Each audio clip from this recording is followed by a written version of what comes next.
Hello!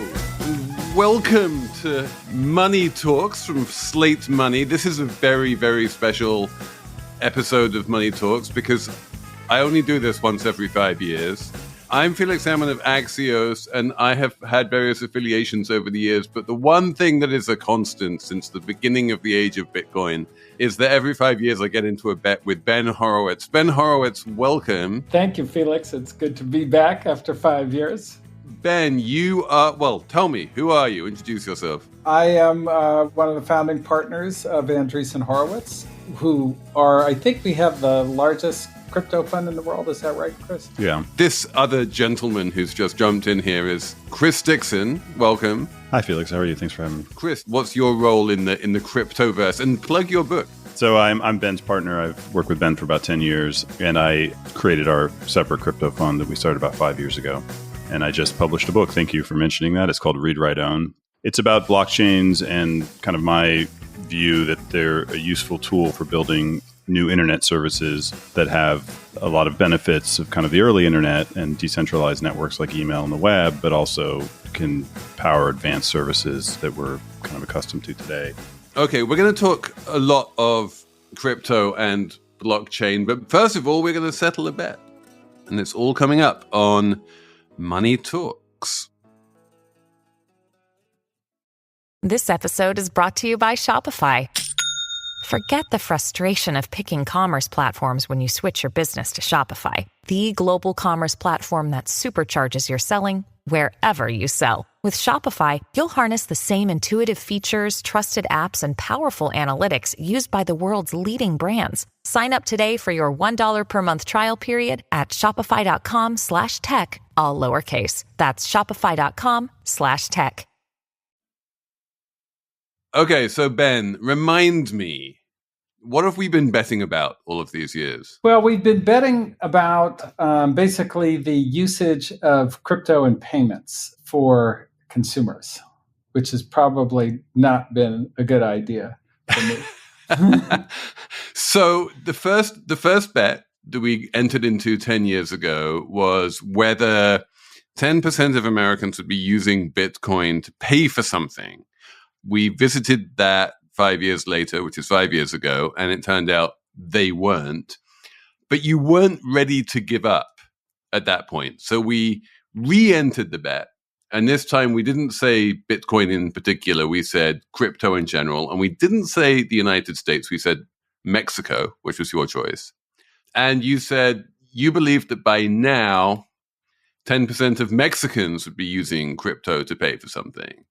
In hindsight, was this a smart bet to go into with me? The big mistake in the bet from my standpoint was that the use case of payments ends up being what we kind of call skeuomorphic in kind of computer science world, which means it's kind of a direct kind of metaphor for the technology onto something that, you know, sort of already exists in the regular world, as opposed to a new use case. And that's probably the biggest whoops in the bet. Otherwise, you know, crypto has kind of developed quite nicely, and there's, it's getting much, much faster and much more interesting over time. But that bet is turning out bad for me. What did we bet this time? Last time we bet some socks, which was an easy thing for me to pay. I think we bet something more expensive this time. Yeah, the first time around, we bet a pair of alpaca socks, and you were very, very sweet and sent me not one but two pairs of alpaca socks, which I have to this day, and are very warm and cozy. The stakes this time were a little bit more complicated. It was 1 ETH. And also, that's worth a lot, yeah. Which last time I looked, I think that's worth like $2,500. I don't know if I'm allowed to accept. It's like $3,000 now, yeah. $3,000 from venture capitalists. This might have to make its way to the Committee to Protect Journalists. So it was 1 ETH, but also a 100-year-old bottle of Madeira. I'm not quite sure how I managed to come up with that. How do I get that? Well, you're a resourceful man, Ben. I'm sure you can manage to do this somehow. I'm partial to 100 years old. 100 years old. I'm partial to the Cercial myself, but you can do any 100-year-old bottle of Madeira. My idea was that Madeira, being something that has been around for 100 years, is something that is much more likely to hold its value than cryptocurrencies that go up and down all over the place. And as it happens, just like 5 years ago, here we are 5 years later, the cryptocurrencies have gone up rather than down in value, which is actually one of the reasons. And the value of a bottle of Madeira has gone pretty much sideways, as I expected. Like, something that's been around for 100 years doesn't tend to be very volatile. So, but the very fact that ETH and Bitcoin and all of these popular cryptocurrencies has gone up in value is a reason why people don't want to spend them on stuff. I mean, this is the main reason why it isn't working as payments, right? I think that's not, I think in the case of Bitcoin, that's probably true in that it is, I mean, the volatility and then the fact that they keep appreciating, there's so many stories of people buying a pizza for $3 million or what would be $3 million a day or something like that. And of course, the dollar hasn't performed like super well from a purchasing power standpoint. So you'd much rather spend that. But I think that also, payments is something that works reasonably well in the current system, as opposed to some of the other things. And Chris will talk about this a little bit. But if you look at, for example, the take rate on payments, some might consider egregious, whatever, 2 to 3% on a credit card, and you get fraud protection and so forth, and these kinds of things for that cost is nothing compared to like the 30% take rate of the App Store, from Apple, or the 99% take rate from Instagram for the content that you post there, and these kinds of things. So it turns out that the more interesting or the more valuable uses of the technology end up being in other domains. I think there's something to that, but I think that also payments has just turned out to be the wrong application. Yeah, payments is pretty advanced in most countries. It's funny, I did do a bit of homework for this in terms of trying to work out what the actual number was, the percentage of Mexicans using crypto. There's one big electronics chain called Electra, which is run by the Mexican billionaire Ricardo Salinas. And he famously is a, laser-eyed Bitcoin bull. And he was like, we will accept crypto for payments for all of our electronics. And I phoned up Electra and I'm like, well, has anyone actually done this and come in and paid with Bitcoin? And they kind of ghosted me. Interestingly, the one use case I did manage to find was American expats who find it quite hard to navigate the Mexican bureaucracy and open a bank account when they need to pay not so much rent, but like something like a gym membership or something like that. And the gym is like, well, just transfer money from your bank account. And they're like, I don't have a bank account. The gym will be like, well, just pay us in crypto then. So it's like where the main system kind of fails because of difficulty with bank account transfers, then you can find it a little bit.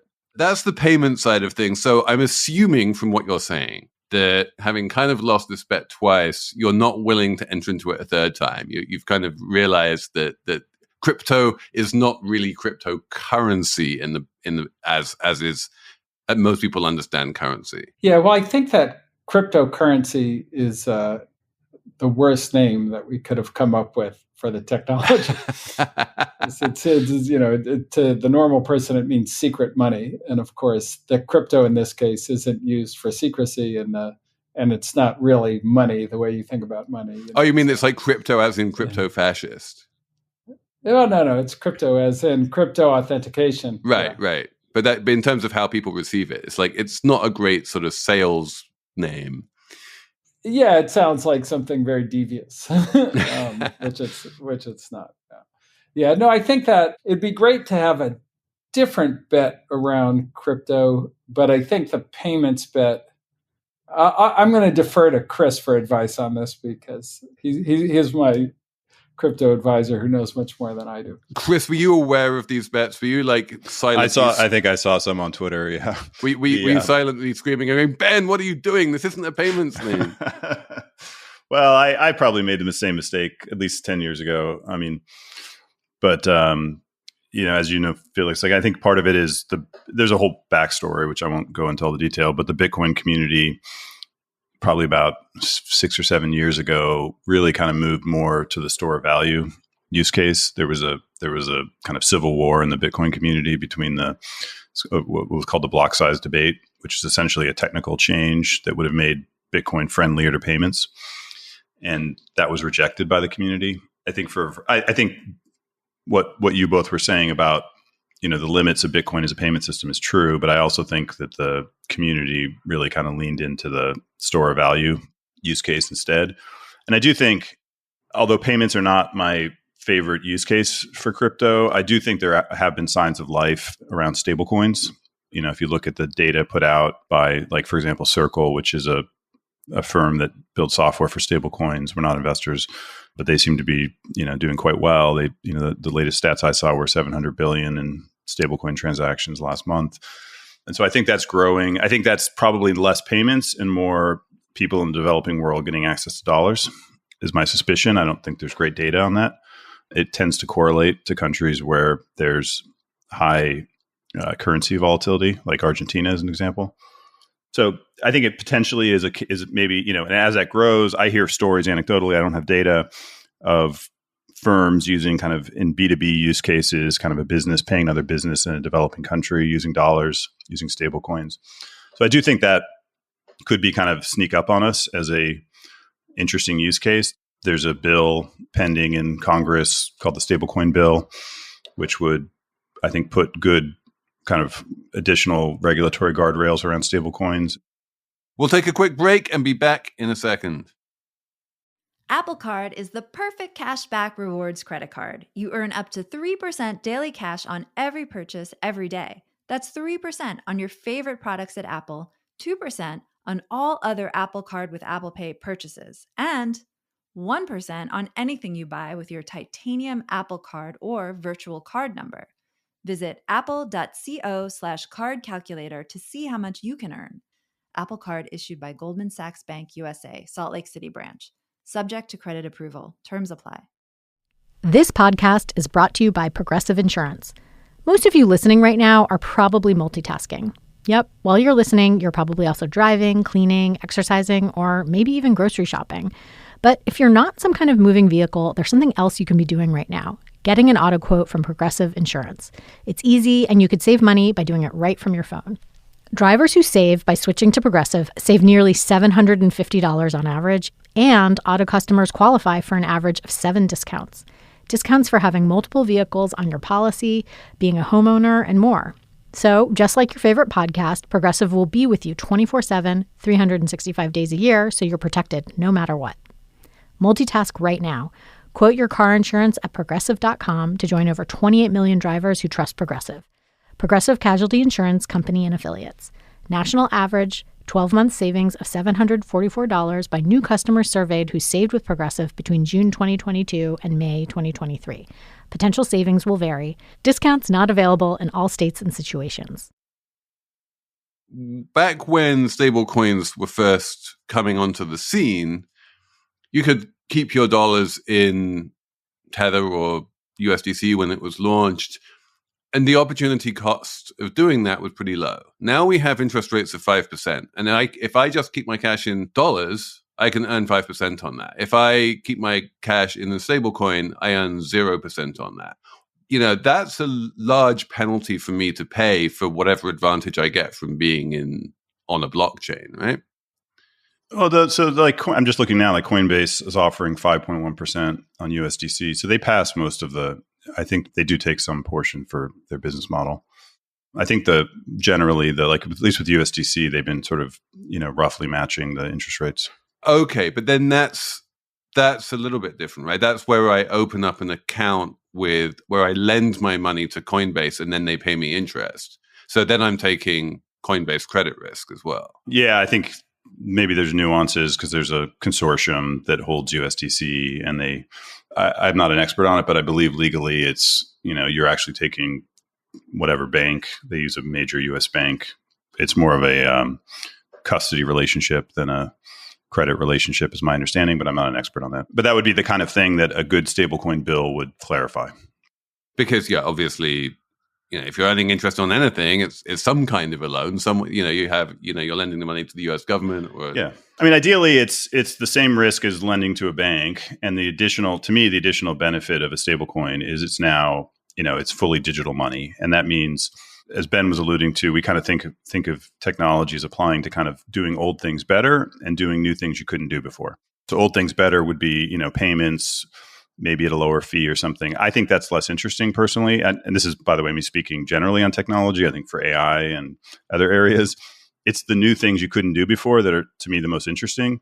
And so as an example, by creating a stablecoin, you can now have programmable money. You can write software that moves the money around. And so you can do things like, you could imagine a system where AI systems are using artists' training data and making money off of it. The people are designing systems where those AI systems pay out the creators who contribute to the training data, as an example. And that's something that's, if you have purely digital kind of micropayment programmable money, you can design new systems that you couldn't design before.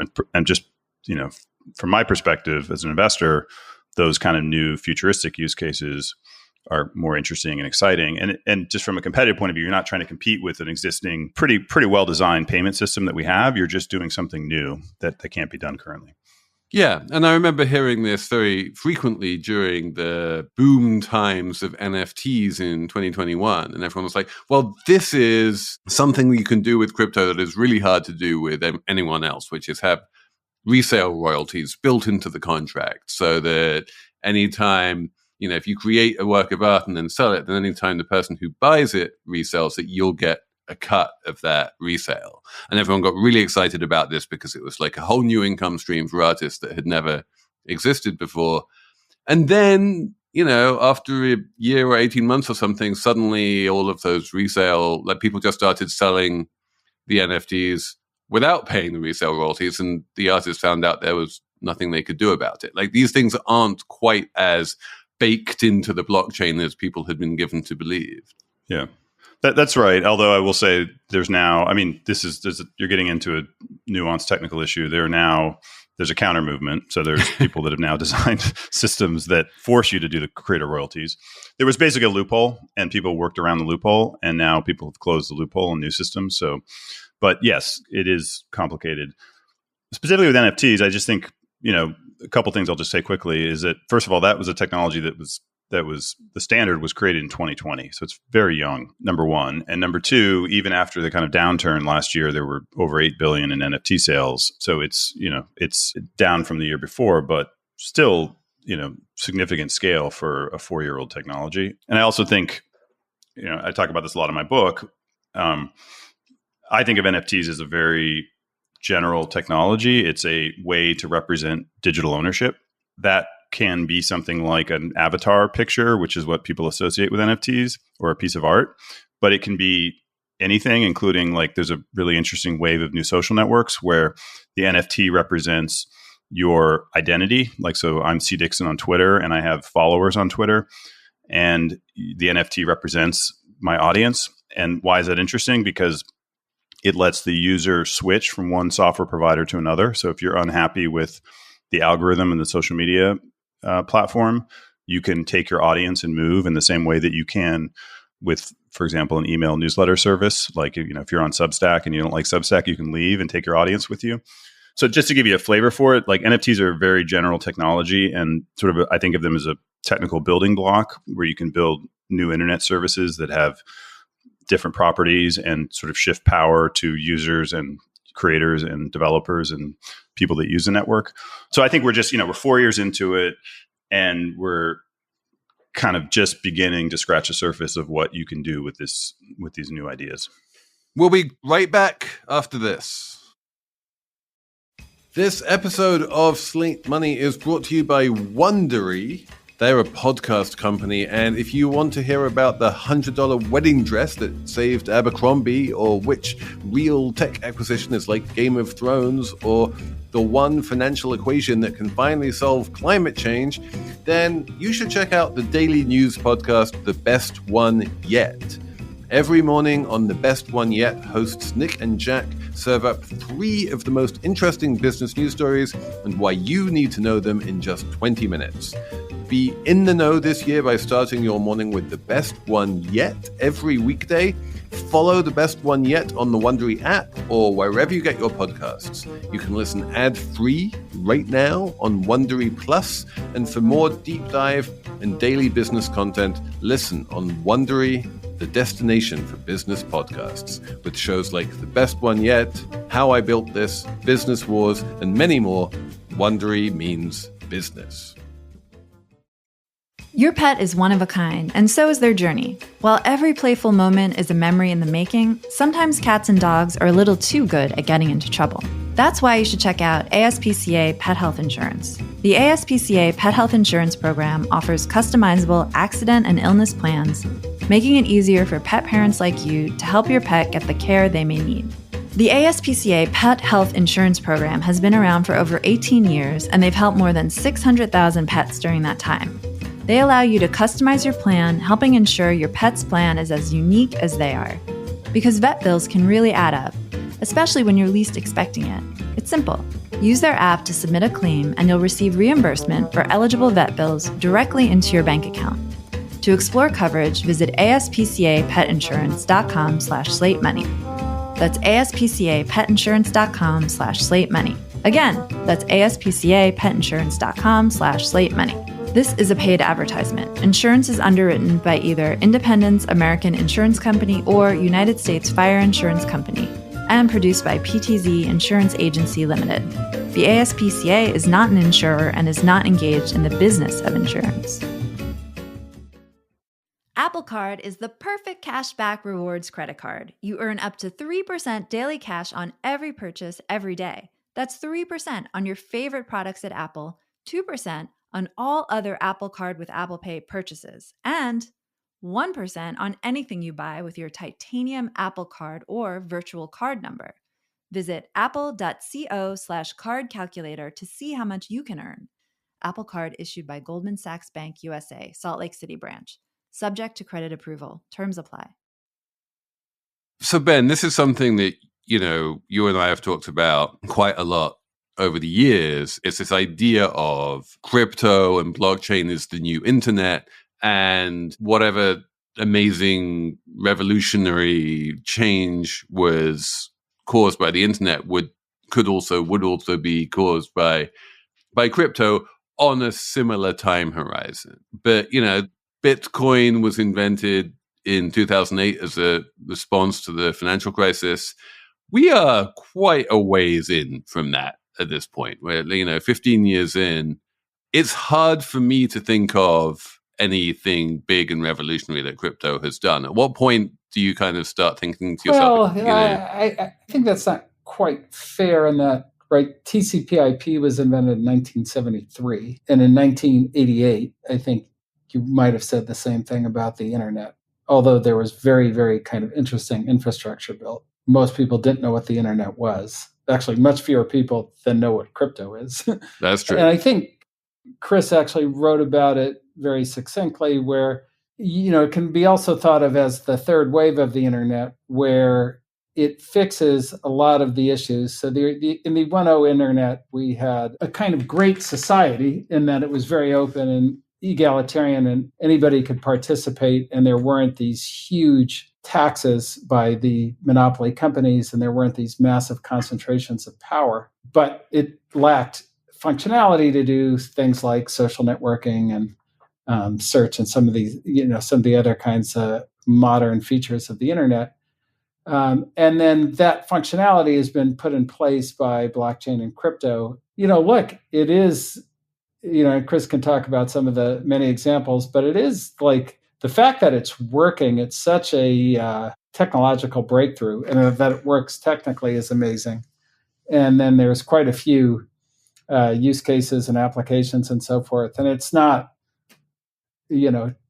taken over yet. But again, these infrastructure things are hard. And, performance in the last year is probably up like close to 100-fold if you think about the performance that you get with layer 2 and then the cost reduction that you get. So as these things get cheaper and better, they get much more popular. I mean, the internet, before we had a lot of bandwidth, was only interesting to computer scientists. And I think that was certainly the case 15 years in. So, like, Ethereum is, oversimplifying massively because I don't really understand these things. It's a big sort of virtual computer which you can run programs on. And you're saying that basically the cost of compute has come down 100-fold on that computer, that it's easier to run programs on it? Yeah. Yeah, I would argue, Felix. I mean, I think that there's truth in what you're saying, and that things were, some things were overhyped, especially in the last, the cycle run up, as always the case in technology. Yeah, and I would argue now it's sort of a microcosm of the .com thing. Like, you had the .com bubble, and then you had the crash, and that's when I started my career, really. And it was just, consensus that, I mean, the internet was growing, but it was consensus that it wasn't like a great place to do business, and that it was overhyped as a business. I started an AI company in 2008, and AI first neural network paper was 1943. In 2008, you got a lot of eye rolls when you said AI. In fact, we said machine learning, not AI, because AI had sort of was associated with, there was actually an AI, for those who don't know, there was an AI bubble in the 80s, believe it or not. You can go look at them. There's Expert Systems. There was a financial bubble. Like, I grant you that things have been overhyped, and in the sense of like the time frame. Look, in the immediate term, you have these very interesting use cases that are popping up. So once you have AI, there's a few things that become real challenges, like who's human and who's not. And there's a really interesting new crypto company that does proof of humanity, where they scan your retina and create a private key and you can do basically a zero knowledge proof once you have that shows you're human. So you can tell people that you're human without revealing your identity. Is this the WorldCoin people with the orb? Yes, exactly. The orb. Yeah, I mean, talk about dystopian visions. I mean, they're taking this orb around the world and putting it into people's eyeballs, and you're like, yeah, this is great. This is all perfect. Apple's doing it too. Apple's doing it too. Just you don't think of it that way, but like every time you scan your face, exactly. Much better if you can do it without an orb. I'm just going to come out and say that. Well, but if you want to preserve anonymity, then you need the orb, because you're definitely not doing that with your iPhone. But, kind of more, proximate is you have this issue of deep fakes and what's real and what's not. And, particularly if you're a public figure, if you're Felix Salmon, if you're Joe Biden, somebody you'd like to be able to say, look, I did this speech or I did this podcast and this is really me and I'm going to sign it. And then you'd like the arbiter of the truth to not be Google or Meta or, some gigantic corporation. And you'd probably like it not to be the US government either. And the right technology for that, also ends up being kind of blockchain and crypto. So you have these ways of knowing what's true, knowing who's who, as well as kind of a technology to build the networks of the future. We talk a lot in Silicon Valley about, we need stakeholder capitalism. But there's no mechanic to get that, right? Like you hear Benioff will talk, we need stakeholder capitalism. But like, what do users of Salesforce get, really? They're stakeholders, but they don't really participate other than they have to pay, Benioff a lot of money. And crypto is the architecture for stakeholder capitalism, where the people who use the product, the people who participate in it, the creatives who add value to the network, all kind of participate economically in what's going on. And I think that, moving forward, that's going to be increasingly important. And then, as you move into applications like the metaverse, in that world, can I work? Can I get paid? Or does it just all go to like 3 corporations who run the metaverse and they take all the money and all your time and you get nothing in return? And I think that's the dystopian world. So crypto is the thing that makes the future bright, in my view. And it's, it's why we're so dogged about staying with it. Because not just that, we think it's a good investment and all that, but beyond that, it's probably the most important mission in the firm is crypto and making sure that we get to a world where it's not just controlled, where there's not a massive concentration of power, because that generally doesn't end well for humans.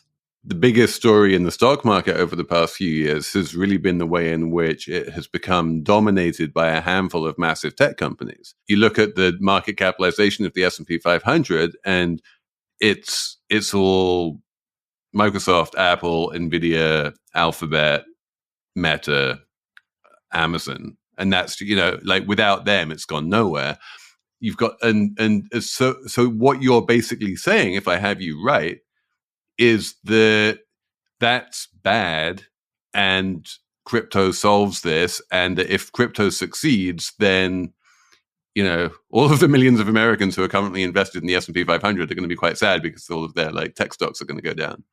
Well, those 5 may. and look, I think the market cap is sort of like a great expression of it, but the power is extremely dangerous in that it's complete information control. So what's going on in the world is decided by 5 companies. It's a huge tax on the system. I mean, the fact that you pay 30% tax to Apple just for handing you an application is just absolutely incredible. And then for people who create value in the world, they're not rewarded proportionate to the value that they create. I mean, you can see this. I mean, this is the thing with the only way to make money, on social is by being a porn star. Like, at this point, it's crazy when people are creating, amazing music, new dances, interesting things, and all the money goes to the corporation. The really difficult kind of economic environment, I think, for regular, people who don't own giant corporations, who aren't executives at Google or Alphabet and these kinds of things. And so I think it's just like a really, really important thing in the world, and we have the technology to facilitate it. And, we're furiously trying to build the new services that take advantage of this technology and kind of distribute the power and not have these mega powerful corporations just not only controlling the stock market, but controlling life. I would add to that too, that, we're excited as a firm about AI and doing a lot of AI investing, but AI generally rewards companies with large pools of capital and data. And I think, we'll see what happens with open source AI, but generally I think AI, as positive as it is overall, will further lead to greater centralization. You're already seeing this happen, where these companies with, Google has more data than anybody and more capital, and Facebook just bought, 10,000 H100s from NVIDIA, 10 billion in CapEx. And so, I think when I look around the landscape, it's like AI, metaverse, these are all kind of centralizing technologies, and the only credible counterbalance besides maybe regulation is blockchains and crypto. So, but you're not just saying that it can be a countervailing force. You're saying that it will be a countervailing Well, force. I hope so. I mean, it's not we're predicting the future. But this is your bet, right? This is the bet of the fund. Yeah, I think, that's right. Yeah. And that would be a bet. If Ben wants to make another bet on another 100-year-old bottle. Ben, how would you construct a bet around that? Because I know you're a betting man. Yeah, no, I would love to make a bet around that. What's the right formulation of the bet, Chris? I don't want to lose another bet because I don't know how to formulate it. How about a blockchain-based service that's not speculative, that's used by, 10 million, I'm making up a number, some significant, but not, significant number of users in 5 years. I don't know if it's 10 million or a higher number. And so if I'm thinking about the most popular blockchain-based services that I can think of right now, it would either be the ones that allow you to buy crypto, or the ones that allow you to buy NFTs, which are similarly speculative. People are like, oh yeah, I want, NBA top shots because they go up in value. So for example, a social network, a collaborative, the stuff I'm discussing with AI-based, services, authenticating you're really a human, fighting deep fakes, whatever it might be. Something that's not price going up. And that people need to sort of sign on to, and they download a wallet or some kind of browser. Actual usage, own some kind of a token. Yeah. And they would like today you download a wallet, which is like a wallet's like a browser for this stuff, you download some software and you are a user and you're using it on I don't know if you want to say daily, weekly or monthly basis or whatever. And presumably given where these bets have been going, you're in terms of the total number of users and the potential number of users, we're thinking globally here, right? We're not thinking Americans. I think it's a pretty global movement. So I think that would make sense. But okay. So in 5 years' time, we're going to have 9 billion people in the world? Something like that? I think there's 5 billion internet users. Probably, I assume that'll go up. Okay, let's say 6 billion internet users. Conservative. 60 million, is that 1%? Is that what you guys do with your bets? Well, our last bets were 10%. That was 10%. That was the last bets with 10%. So that would be, that one I would happily take if we took 500 million users of something doing something non-speculative on a Bitcoin service. How about 100 million? I'll propose a compromise. 100 million. That's a big number. That's still a big number. It is a big number. Okay, so basically there's an internet service that isn't speculative, that people aren't signing onto because they want to make money, but they're signing onto it because they get some other kind of utility out of it. And there are 100 million individuals who've created a public key and have a wallet. I think that'll be certainly much more interesting. So I like it. So let's do that. And now we just need to come up with the state. I have to find out how much that 100-year-old bottle is going to cost. I can assure you it costs less than an ETH. ETH, okay. Yeah, no, it won't break me. Yeah. It won't break. Yeah, it won't break Ben Horowitz. It won't be that much. But one thing I could do is, so I have this charity event that I do. It's called the Paid in Full event, where we kind of honor and financially reward some of the early hip hop artists who never got their due and kind of never were kind of fairly compensated. And I could buy you a table at my event. I don't know what you would get me, an equivalent value. Okay. And then if I win, I will buy a table at the annual dinner for the Committee to Protect Journalists. All right. All right. That sounds good. Okay. We have a bet. It'll come up. Right. It'll come due in 2029, which is hopefully we'll all be alive then. Hopefully by that point we won't have been turned into some kind of goo by an evil AI that has taken over the world. Yeah. Yes. So on that note, Ben Horowitz, Chris Dixon, thanks so much for coming on. Thank you, Felix. Thank you, Felix. It was great seeing you. Thank you to Jared Downing and Cheyna Roth for producing. And we'll be back on Saturday with a regular Slate Money. Introducing Wondersuite from Bluehost.com, the tool that makes WordPress wonderful for everyone. Website creation is hard, but now with Bluehost, you can answer a few simple questions about your business and goals, and the Wondersuite tools will automatically lay out your WordPress website or store in minutes. Seriously. From there, you can customize your design, pick your brand colors, and add blocks. No custom theme or coding required. You'll get content suggestions that you can keep or revise, and with Yoast SEO built in, we automatically help you get found in search engines. From step-by-step guidance to suggested plugins to an AI-powered help bot, our built-in tools make WordPress wonderful for everyone. Whether you're a beginner or a pro, you can join over 2 million Bluehost users. Go to bluehost.com/wondersuite. That's bluehost.com/wondersuite.